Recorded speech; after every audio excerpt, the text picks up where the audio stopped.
तुम आज का हमारा टॉपिक है ओम लॉ। पहले हम इसकी डेफिनेशन जानते हैं क्या होता है Ohm law. The current flowing through conductor is directly proportion to the voltage across it and provide the temperature of the conductor remain constant. ठीक है, अब हम देखते हैं यानी ओम लॉ क्या होते हैं। करंट जो है डायरेक्टली प्रोपोर्शन है वोल्टेज के, ठीक है, और टेम्परेचर कांस्टेंट है।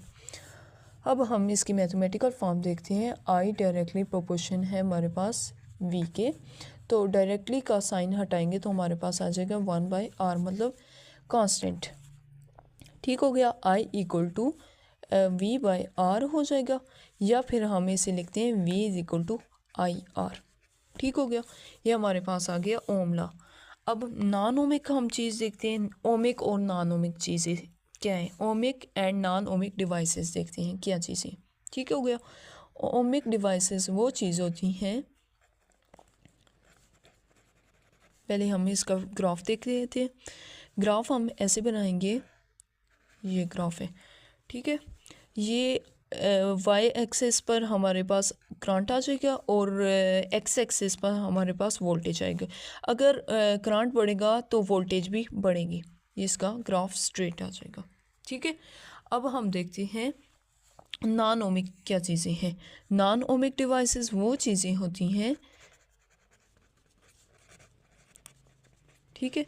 Non ohmic devices, non ohmic हमारे पास वो डिवाइसेस हैं जो ओम लॉ को ओबे नहीं करती। ठीक है, इसका ग्राफ हम देखते हैं, ये इसका ग्राफ है।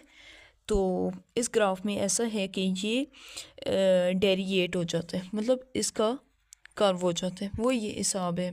और वही है, वोल्टेज बढ़ेगा लेकिन इसका करंट नहीं बढ़ेगा। अगर करंट होगा बढ़ेगा तो वोल्टेज नहीं बढ़ेगा, ये इसका डेरिएट हो जाता है। अब हम नॉन ओमिक की एग्जांपल देखते हैं, जो हमारे पास दो हैं, फिलामेंट एंड सेमीकंडक्टर। जब हम फिलामेंट हमारे पास वो चीज़ है जब इनमें से करंट गुजरता है, ठीक है, करंट गुजरता है, शुरू होता है, जितने में वोल्टेज करंट वोल्टेज हम देते हैं ना, उतना ही करंट होगा।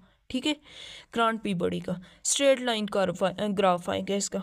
ठीक है, फिलामेंट में स्ट्रेट कर्व आएगा, जितनी हम इसे वोल्टेज देंगे उतना ही करंट आएगा। ठीक हो गया, तो इसका मतलब है ये ग्राफ जो होगा वो स्ट्रेट होगा।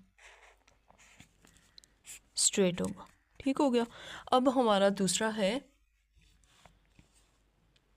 कंडक्टर। वो चीज़ होती है जब हम वोल्टेज बढ़ाएंगे तो करंट उस तरह नहीं बढ़ेगा, मतलब सेमीकंडक्टर कभी आए